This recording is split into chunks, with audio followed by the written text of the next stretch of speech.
الیکشن دی، ډېرو ملګرو ته به خپله پته نه وي چې زما ووټ په کومه حلقه کې دی. اکثر چې کله داسې مردمشماري وشي او نوی الیکشن 15 کاله پس راځي، نو د هغې اکثر د کسانو حلقې چینج کړی شوي وي. ټیک ده چې ستا به خپل یو یونین کونسل وي، یو ویلیج کونسل به دې وي، یو کلی به دې وي، خو کله کله داسې غلطي شوي وي چې په هغې کې ستا ووټ بل یونین کونسل ته تللی وي، بل ویلیج کونسل ته تللی وي، یا بل پولینګ سټیشن ته تللی وي. د الیکشن چې 2 ورځې 3 ورځې پاتې شي، یا مثلا د الیکشن ورځ چې نو په هغې تاسو بیا ځان له خپل معلومات کوئ، خو په هغه وخت کې سیسټم ډېر زیات بیزي وي. نو که تاسو میسج هم لیږئ، خپل SNIC نمبر هم لیږئ، خو تاسو ته ژر جواب نه راځي، نو په دې وجه به ستاسو هغه ووټ ضایع کېږي.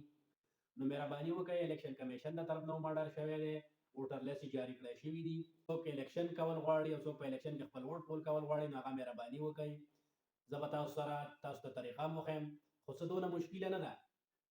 خپل رایټ میسج ته لاړ شئ، په میسج کې به خپل SNIC نمبر ولیکئ، وداوټ ډیش، یعنې ډیشونه به پکې نه لیکئ، خپل SNIC نمبر به ولیکئ او 8300 یعنې 8300 ته به هغه ولیږئ. تاسو ته به په واپسۍ کې میسج راشي چې ستا دا حلقه ده، دا د ویلیج کونسل دی، دا د پولینګ سټیشن دی او دغه د یونین کونسل دی او ته په دغه ځای کې ووټ پول کولی شې. بیا به تاسو ته څه قسمه مشکله نه وي. یعنې دا ویډیو ما تاسو سره د دې لپاره شریکه کړه چې بیا د الیکشن په ورځ تاسو ته څه مشکلات نه وي. یعنې تاسو خپل متعلقه یونین کونسل، ویلیج کونسل او پولینګ سټیشن ته لاړ شئ، ستاسو مطلب دا وي چې زما دلته ووټ دی او دلته به زه ووټ پول کوم.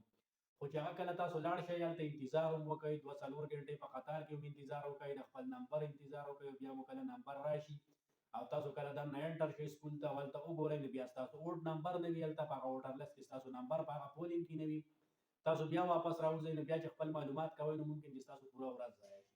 دې لپاره ما تاسو سره دا ویډیو شامله کړه چې بیا ستاسو ته داسې قسمه مشکلات نه وي، داسې قسمه مسئلې درته نه وي. نو اوس ما له رګه اجازت، د لوی الله په امان.